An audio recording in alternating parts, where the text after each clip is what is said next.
Practical करना। जब जिस दिन लगे कि व्यापार ठीक नहीं चल रहा, आज लगे कि आज पैसा चाहिए और आ नहीं रहा, आज तुम्हें 5,000 की, 10,000 की, 50,000 की, 1 लाख, 5 लाख की जरूरत है और कहीं से आवक नहीं है, भगवान कहीं ना कहीं से आ जाए, ऐसी कृपा। तो कुंदकेश्वर महादेव का नाम लेकर एक पुष्प उस काउंटर पर रख दो, जिस जगह से तुम कमाते हो, जिस जगह पर, जिस गादी पर, जिस कुर्सी पर तुम बैठते हो, उसके सम्मुख में उस पुष्प का मुख बाहर होना चाहिए, उसकी डंडी, उसका जो डंडी का भाग है वो हमारी ओर, हमारा आकर्षण। जैसे भगवान को जो फूल देते हैं, आपको मालूम होगा ना, भगवान को जो पुष्प देते हैं तो पुष्प का मुख कहां रखते हैं? भगवान की ओर। ठीक है, मतलब जैसे भगवान गोपाल जी बैठे हुए हैं तो भगवान को अगर आप पुष्प दोगे तो फूल का मुख किधर रखोगे? भगवान की ओर। डंडी का मुख किधर रखोगे? अपनी ओर।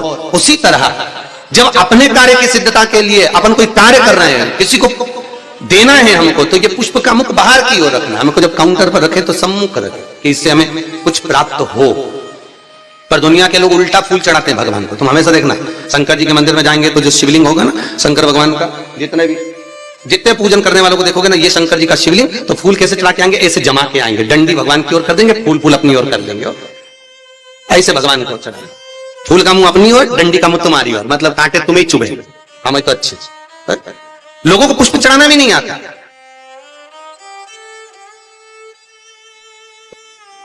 कितने पुष्प भगवान को देना चाहिए? बोलो रे भाई। भगवान को रिझाने के लिए कितने फूल भगवान को देना चाहिए?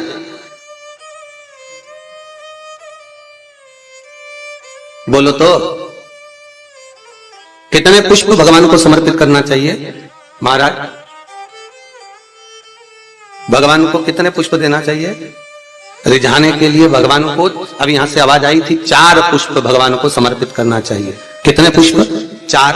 बचपन, जवानी, अधेड़ी और बुढ़ापा, 4 अवस्था संवारने के लिए भगवान को 4 पुष्प दिए जाते हैं। पुष्प देते समय जिस दिन तुम भगवान को पुष्प दे रहे हो उस दिन हमें कुछ भी नहीं कहना, हमारी तरफ से ये पुष्प भगवान से कहे। पुष्प भगवान से क्या कहता है कि भगवान मुझ में जैसी सुगंध है वैसी इसके जीवन में सुगंध देना।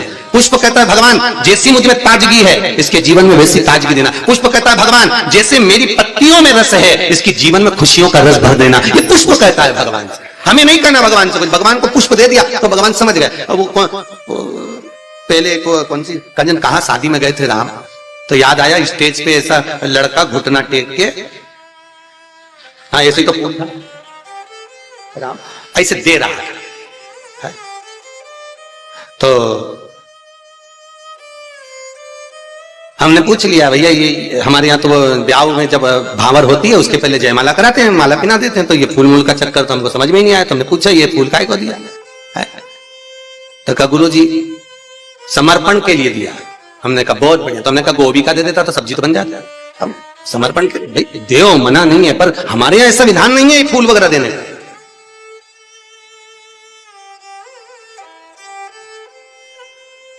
आप भले दुनिया के दिखावे के चक्कर में कुछ भी करो वो अलग बात है, पर हमारे शास्त्रों में ऐसा कोई प्रमाण नहीं कि पुष्प आप किसी संसारिक मनुष्य को दे। पुष्प अगर दिल से कुछ देना है तो वो भगवान को दो, भगवान को समर्पित करो।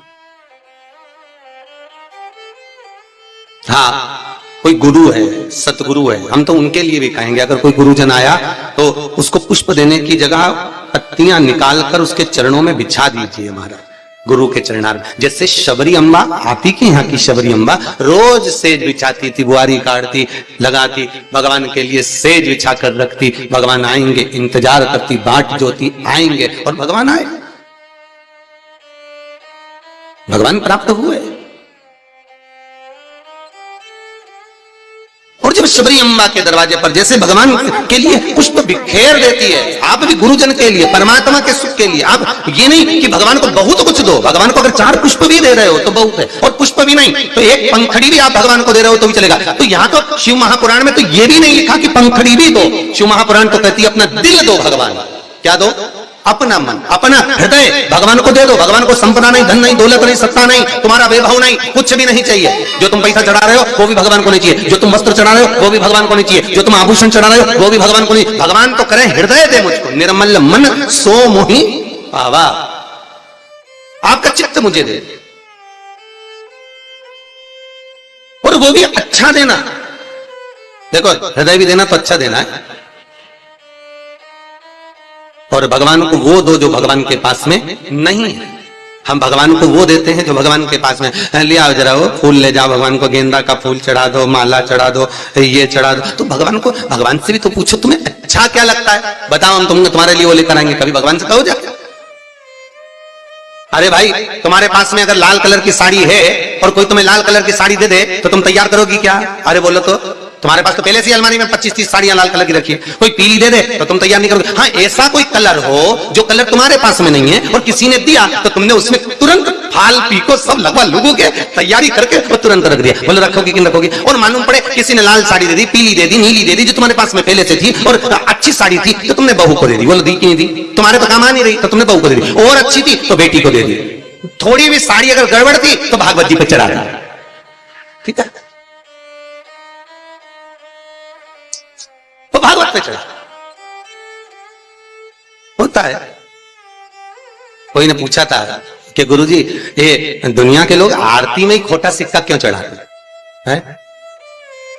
मंदिर में लोग खोटा सिक्का क्यों चढ़ाते? फटा हुआ नोट, खोटा सिक्का मंदिर में चढ़ाएंगे, धर्म की जगह पर चढ़ाएंगे, अच्छी जगह पर कहीं नहीं देंगे। पर तो हमने कहा भाई सीधी सीधी बात है, जो दुनिया में कहीं नहीं चलता वो इसी के पास चलता। ये निभाता यही है जिसको सब ठुकरा दे, जिसको सब निकाल दे, जो कहीं ना चले वो महादेव के चरणों में चले। एक बार शंकर के पास पहुंच जा, खोटे सिक्के को भी चपटी भभूत में है खजाना कुबेर का। बताओ भाई वो शमशान की भभूत कहीं चले? अरे बोलो तो कहीं नहीं चले। अगर कोई मुर्दा जलाने जाए तो घर आके नहाए, तो पत्नी करे बाहर बाल्टी रखिए नहा लो जा। और अगर ऐसे ही घुस जाए घर में फिर देखो तुम्हें तो अक्ल ही नहीं है, मुर्दा जला के आए हो, पूरी अक्ल वहीं पे छोड़ी आए के शमशान में। बाहर जाओ नहाओ, कपड़े भी वहीं छोड़ दो, वहीं गीले करो, जिस गाड़ी पर आए गाड़ी पर भी पानी डलवा, चप्पल भी गीली करो, मोबाइल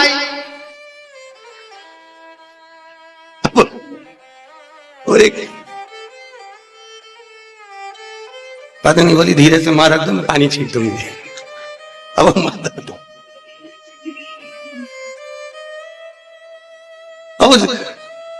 विचार करना, वो शमशान की राख कहीं नहीं चले पर एक ही को चले। किसको? महादेव। वो उसके पास ऐसी चले कि वही भस्मी करोड़ों की हो जाती है। दक्षिण मुखी शंख होता है, गणेश शंख होता है, लक्ष्मी शंख होता है, नारायण शंख होता है, महाराज कुबेर शंख होता है, उत्तरवर्ती शंख होता है, भूमि शंख होता है और राक्षस शंख होता है। एक शंख हमारे घर में ऐसा राक्षस शंख, कहीं हम गए बाजार में और हम खरीद कर लिया, तो राक्षस जो शंख होता है जब तक वो घर के अंदर रहता है तब तक घर में अशांति बन ही रहती है। चाहे सास हो, ननंद हो, देवरानी हो, जेठानी हो, भाई भाई हो, कुटुंब कबीला हो। और कई लोग कहते हैं महाराज पत्नी का स्वभाव तीव्र है, कोई कहता है माँ का स्वभाव तीव्र है, कोई कहता है जेठानी का स्वभाव तीव्र है, कोई कहता है पति का स्वभाव तीव्र। अर्थात याद करना मतलब तुम्हारे घर में कोई शंख ऐसा रखा हुआ है तो उसका राक्षस वृत्ति शंख रखा हुआ है, जिसके कारण बस वो राक्षस प्रवृत्ति देगा ही महाराज। उसी तरह एक गणेश शंख होता है। किसी शंख वाले की दुकान पर जाओगे, पूजन वाले की दुकान पर जाओगे तो मिलेगा गणेश शंख होता है, उसको कहना में गणेश शंख दो। तो गणेश शंख जो मिलेगा उस शंख की आकृति होती है सूंड जैसा मुड़ा हुआ। तो उस गणेश शंख में पानी डालकर महाराज उसमें एक कमल गट्टा जानते हो, किराने की दुकान पर मिलता है काले कलर का, वो कमल गट्टा उसमें पटक दिया जाता है। शुक्रवार के दिन, शुक्रवार, शनिवार और रविवार 3 दिन तक उसमें पानी भरा रहता है।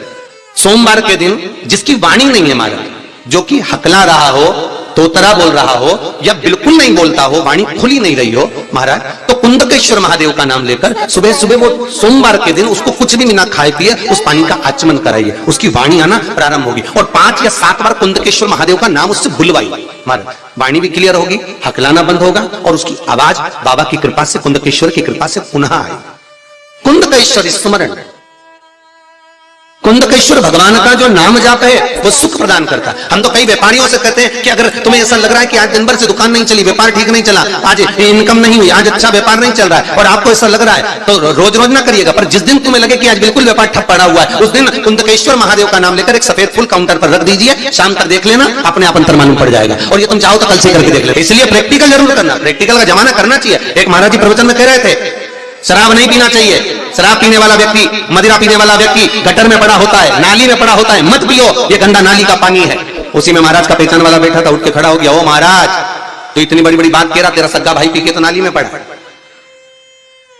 तो हमको ज्ञान दे रहा, तेरे भाई को क्यों नहीं देता?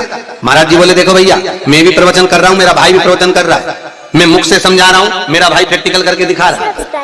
तुम जैसे समझना चाहो वैसे समझ जाओ। इसलिए प्रैक्टिकल जरूर करना, कि अगर लगे कि आज व्यापार, हाँ व्यापार ठीक चले तो बिल्कुल मत करना, और नहीं तो तुम और लोग लालच में करने बैठ जाओ। है तुम होशियार कम हो गई।